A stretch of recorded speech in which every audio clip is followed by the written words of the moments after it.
How to fix Instagram schedule open option not showing.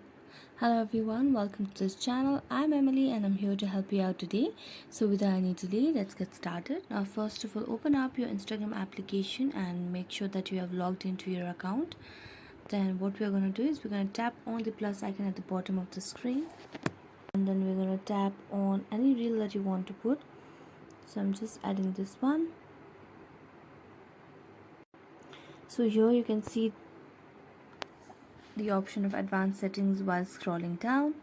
Tap on that, and here you can see no options of schedule option. So for that, what we can do is we're gonna go back and we're going to go for Play Store application. This is a process to check if Instagram has some updates available for us or not. So we're just going to check that. So as you can see, there is no update option available, which means that the Instagram application in our device is properly updated and it is the latest version of the application. So next what we're going to do is we're going to switch accounts to become a beta tester, because a lot of times the new updates are generally tested on beta. So we're trying to go on learn more.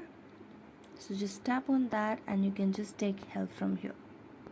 So thank you so much for watching this video. If you enjoyed it, don't forget to like, subscribe and hit the bell notification for more updates. That's it for today and see you next time.